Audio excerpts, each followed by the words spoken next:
the third point, which alludes to the third of the 6 lights of the greatest name, the divine name Sapient. ادع إلى سبيل ربك بالحكمة. Invite, all, to the way of your sustainer with wisdom. 16–125. One manifestation of the divine name Sapient, which is a greatest name or one of the 6 lights of the greatest name, and a fine point of the above verse, appeared to me in the month of Ramadan while in Eskişehir Prison. This third point consists of 5 matters, and forms only an allusion to it.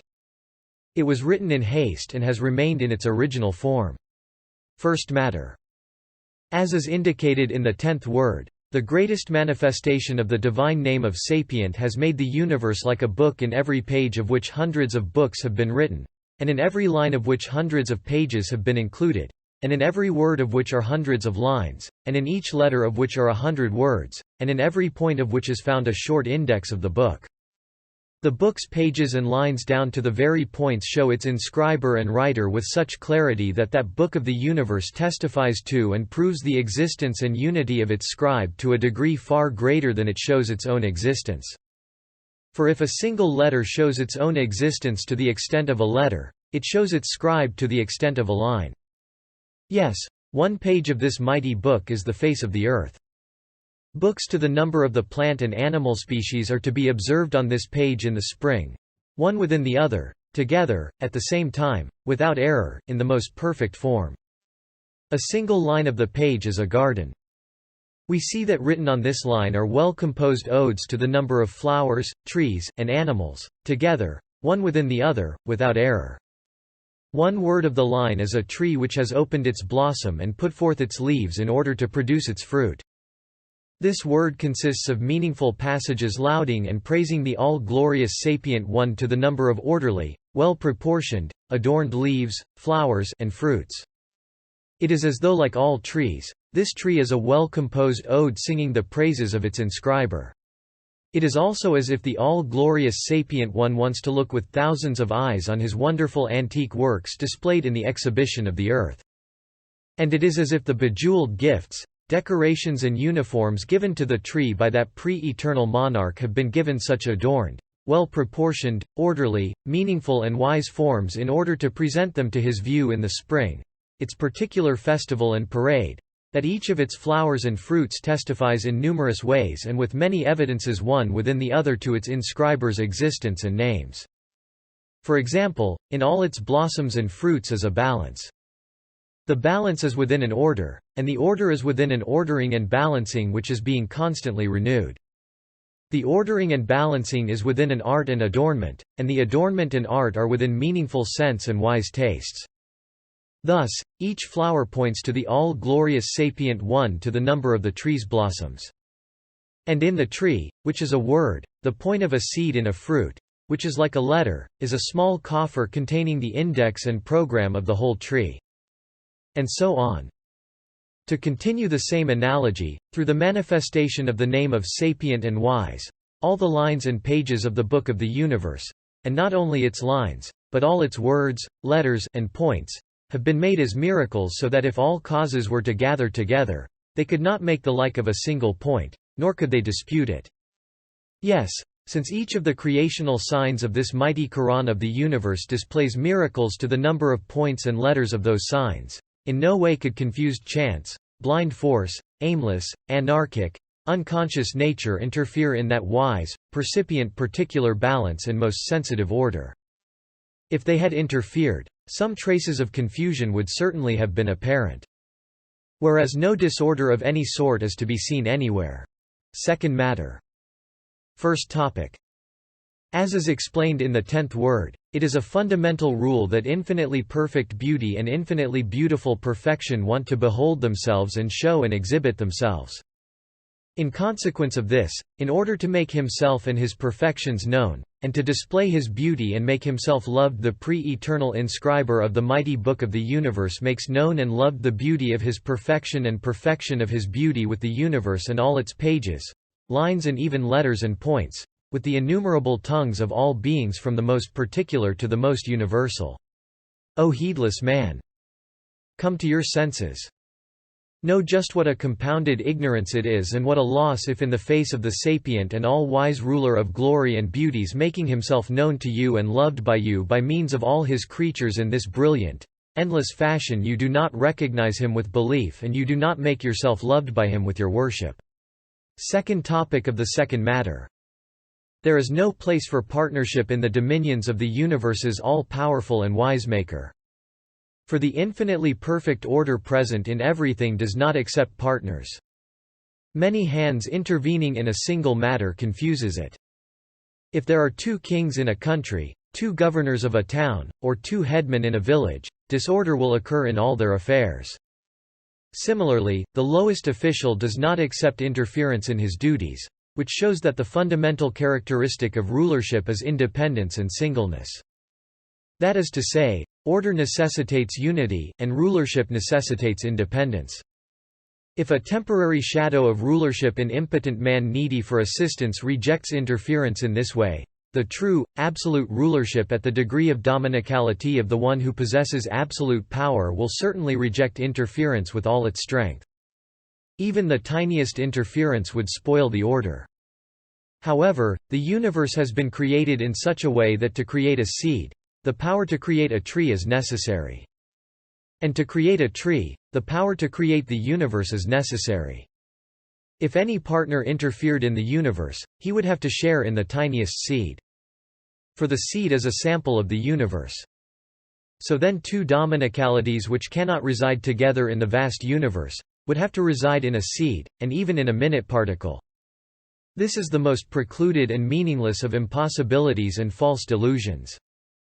Know that unbelief and associating partners with God are an infinitely compounded contradiction, error, and falsehood, for they necessitate the impotence—even if only in a seed—of the absolutely powerful one who holds in the balance of his justice and order of his wisdom all the states and attributes of the vast universe. And know that divine unity is an infinitely compounded truth, reality and verity, and say, all praise and thanks be to God for belief. Third matter. With his names sapient and all-wise, the all-powerful Maker has included thousands of well-ordered worlds in this world. Within those worlds, he created man as a center and pivot who of all creatures manifests the wisdom and purposes in the universe. The most important of the instances of wisdom and beneficial things in the sphere of the universe look to man. And in the human sphere, he made sustenance a center. In the human world most of the instances of wisdom and benefits look to sustenance and are manifest through it. The manifestation of the name of All-Wise is apparent in brilliant form in man through his intelligence and the pleasure he receives from sustenance. Each one of the hundreds of sciences discovered by human intelligence describes a manifestation of the name of sapient in a realm of creation. For example, if the science of medicine were to be asked, "What is the universe?" it would be bound to reply, "It is an exceedingly vast, orderly and perfect pharmacy. All remedies are prepared and stored up in it in the best way." If the science of chemistry were asked, "What is the earth?" it would reply, "It is a perfectly ordered chemist's shop." The science of engineering would reply, "It is totally faultless, perfect factory." The science of agriculture would reply, "It is an infinitely productive, regular and well laid out field and garden which produces all kinds of seeds at the required time." The science of commerce would reply, "It is an extremely well set out exhibition, orderly market, and shop stocked with most artistic wares." The science of economics would reply, "It is an exceedingly well arranged warehouse containing every sort and kind of food." The science of dietetics would reply, "It is a dominical kitchen and cauldron of the most merciful in which are cooked most regularly hundreds of thousands of the most delicious foods." The science of soldiering would reply, "The earth is a military camp." Although there are 400,000 different nations in that army, newly taken under arms with their tents pitched on the face of the earth, they are given their rations, uniforms, weapons, training, and discharges, which are different for each nation, in perfect order, with no confusion and none being forgotten, through the command, power, compassion of a single commander-in-chief, from his treasury. They are all administered in the most regular fashion. And if the science of electricity were to be asked, "What is this world?" it would certainly reply, "The roof of this magnificent palace of the universe has been adorned with innumerable orderly and balanced electric lamps, and the order and balance are so wondrous that foremost the sun, and those heavenly lamps which are 1,000 times larger than the earth, do not spoil their balance, although they burn continuously, they do not explode or burst into flames. Their expenditure is endless, so where do their income and fuel and combustible material come from? Why are they not exhausted? Why is the balance not spoilt with their burning? A small lamp goes out if it is not tended regularly. See the wisdom and power of the all-wise One of glory, who makes the sun, which according to astronomy is 1,000,000 times larger than the earth and 1,000,000 years older, burn without coal or oil, without being extinguished. Say, "All glory be to God." Say, "What wonders God has willed." Annotation.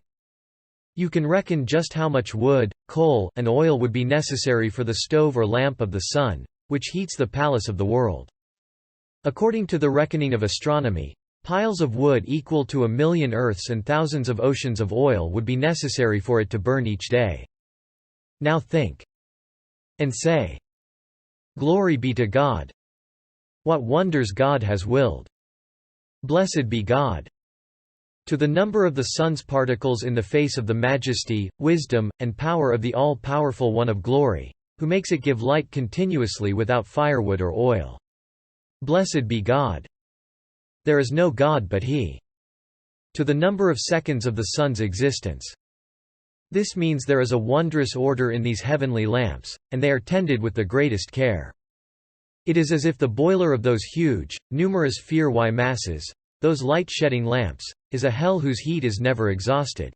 It provides them with lightless heat. While the machinery and central factory of those electric lamps is a perpetual paradise, it provides them with light and luminosity. Through the greatest manifestation of the names of Sapient and All-Wise, they continue to burn in orderly fashion. And so on, through the certain testimony of hundreds of sciences like these. The universe has been adorned with innumerable instances of wisdom, purposes, and beneficial things within a faultless, perfect order. And the order and wisdom given through that wondrous, all-encompassing wisdom to the totality of the universe have been included in small measure in seeds and the tiniest living creatures. It is clear and self-evident that aims, purposes, instances of wisdom, and benefits can only be followed through choice, will, intention, and volition, not in any other way. Neither could they be the work of unconscious causes and nature, which lack will, choice, and purpose, nor could they interfere in them. And if the science of electricity were to be asked, "What is this world?" it would certainly reply, "The roof of this magnificent palace of the universe has been adorned with innumerable orderly and balanced electric lamps, and the order and balance are so wondrous that foremost the sun, and those heavenly lamps which are 1,000 times larger than the earth, do not spoil their balance, although they burn continuously, they do not explode or burst into flames. Their expenditure is endless, so where do their income and fuel and combustible material come from? Why are they not exhausted?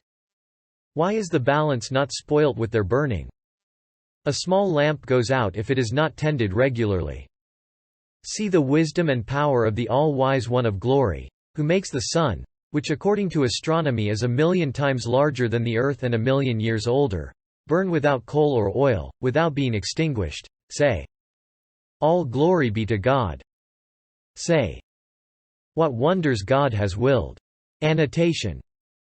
You can reckon just how much wood, coal, and oil would be necessary for the stove or lamp of the sun, which heats the palace of the world. According to the reckoning of astronomy, piles of wood equal to 1,000,000 earths and thousands of oceans of oil would be necessary for it to burn each day. Now think. And say, "Glory be to God. What wonders God has willed. Blessed be God." To the number of the sun's particles in the face of the majesty, wisdom, and power of the all-powerful One of glory, who makes it give light continuously without firewood or oil.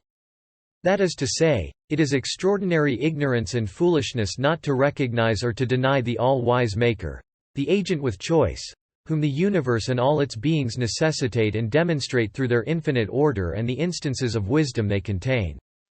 Yes, if there is anything astonishing in the world, it is such denial.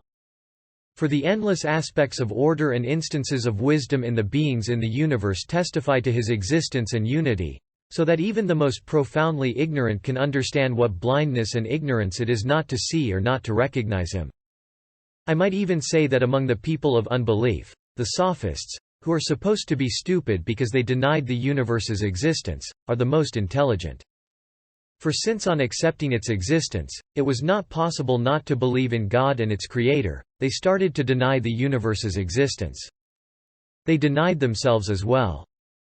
Saying, "There is nothing," they abdicated their intelligences, and being saved from the boundless unreasonableness under the guise of reason of the other deniers, they in one sense drew close to reason. Fourth matter. As is indicated in the 10th word, for a wise maker, a most wise master builder, to follow carefully hundreds of instances of wisdom in each stone of a palace, then not to construct the palace's roof so it falls into ruin and all the innumerable purposes and instances of wisdom are lost, is something no conscious being could accept. Similarly, it is in no way possible that having followed out of his perfect wisdom tons of benefits, aims, and purposes in a tiny seed, a possessor of absolute wisdom should go to the great expense of the mighty tree as tall as a mountain so it should produce a single benefit, a single small aim, a single fruit worth virtually nothing, and so to be wastefully prodigal in a way entirely opposed and contrary to his wisdom. In just the same way, the all-wise Maker attaches hundreds of instances of wisdom to each of the beings in the palace of the universe and equips them to perform hundreds of duties, and to all trees bestows instances of wisdom to the number of its fruits and gives duties to the number of its flowers. For him not to bring about the resurrection of the dead and the great gathering and for all those incalculable numbers of purposes and instances of wisdom and infinite duties to be meaningless, futile, pointless, and without purpose or benefit, would impute absolute impotence to that absolutely powerful one's perfect power, just as it would impute futility and purposelessness to that absolutely wise one's perfect wisdom, and utter ugliness to the beauty of that absolutely compassionate one's mercy, and boundless tyranny to that absolutely just one's perfect justice. It would be quite simply to deny the wisdom, mercy, and justice in the universe, which may be seen by everyone. It would be an extraordinary impossibility comprising innumerable absurdities. Let the people of misguidance come and see just what a terrifying darkness, obscurity, there is in their misguidance, just as there is in their graves, and how they are the nests of scorpions. They should know that belief in the hereafter is a way as beautiful and luminous as paradise, and should embrace belief. Fifth matter. This consists of two topics. First topic. Necessitated by his name all-wise, the all-glorious Maker follows the lightest way, the shortest path, the easiest fashion, the most beneficial form, which shows that there is no wastefulness, futility, or absence of benefits in the nature of things. Wastefulness is the opposite of the name wise, just as frugality is necessitated by it and is its fundamental principle.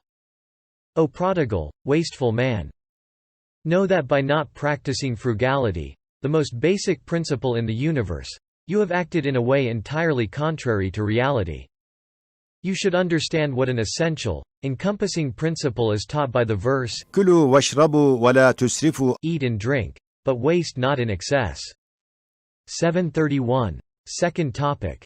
It may be said that the names Sapient and All-Wise point to and necessitate the messengership of God's noble messenger upon whom be blessings and peace to the degree of being self-evident. Yes, since a meaningful book requires a teacher to explain it, and an exquisite beauty requires a mirror to show itself and see itself, and a perfect work of art requires a herald to announce it, for sure among mankind, who is addressed by the mighty book of the universe, in every letter of which are hundreds of meanings and instances of wisdom, will be a perfect guide, a supreme teacher. For he will teach the sacred, true wisdom in the book, that is, make known the existence of the wisdom and purposes in the universe, indeed, be the means of the appearance, and even existence, of the dominical purposes in the universe's creation, and make known and act as a mirror to the perfect art of the Creator, and the beauty of his names, which he willed to display throughout the universe, showing their importance. And since the Creator wants to make himself loved through all his beings and to be responded to by all his intelligent creatures, one of them will respond with comprehensive worship in the name of all of them in the face of those comprehensive dominical manifestations. He will bring the land and sea to ecstasy, and with a tumultuous announcement and exaltation that will cause the heavens and earth to reverberate turn the gazes of those conscious creatures to the one who made the art, and with sacred instruction and teaching and a Quran of mighty stature that will draw the attention of all reasonable people, will demonstrate in the best way the divine purposes of that sapient and all-wise Maker, and who will respond most completely and perfectly to the manifestations of all his instances of wisdom and of his beauty and glory. The existence of such a being is as necessary, as essential for the universe as the existence of the sun. And the one who did this and performed those functions most perfectly was self-evidently the most noble messenger upon whom be blessings and peace.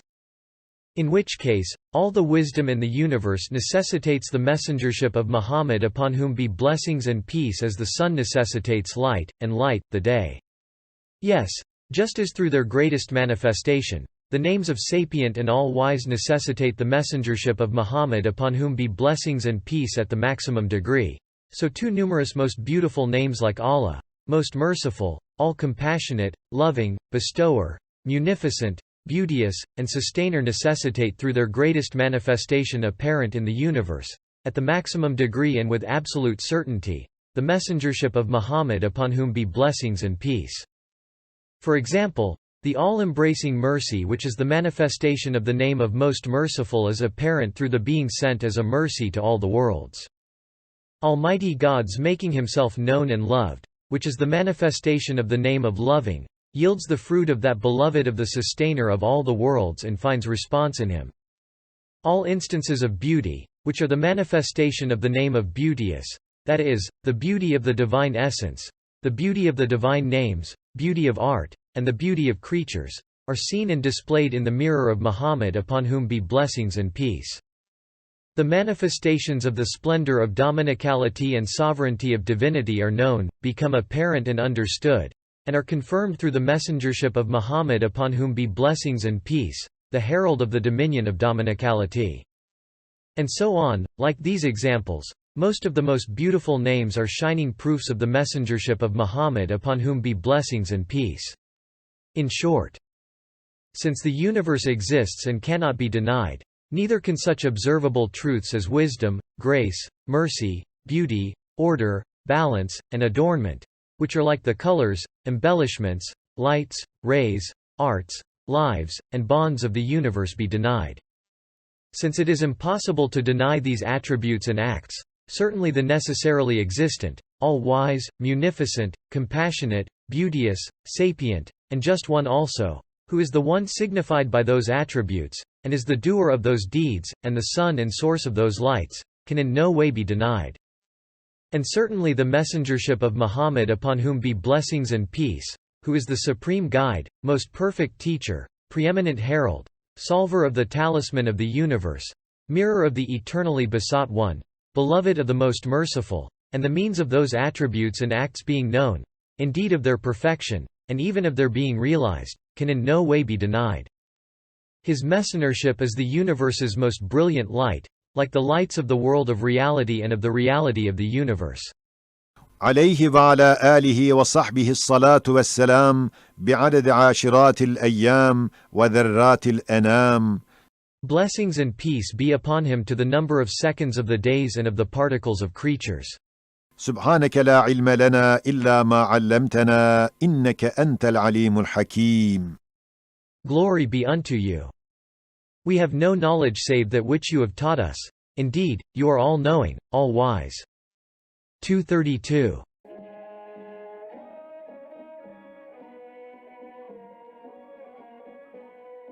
You can subscribe to our channel by clicking on the profile picture.